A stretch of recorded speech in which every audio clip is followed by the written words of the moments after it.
Hi, ako po si Mona Cabrera from Taguig City University.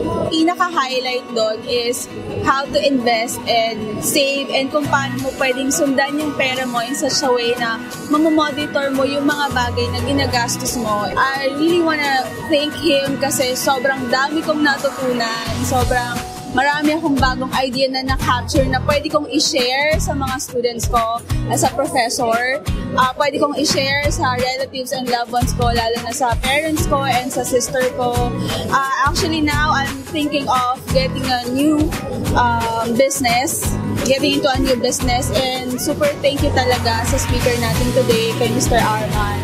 Kasi now, nagkakaroon na ng direksyon kung ano man yung mga plano na gusto kong gawin. Sa general public, ako kasi, di ba, personally, first time kong umattend na ganitong seminar.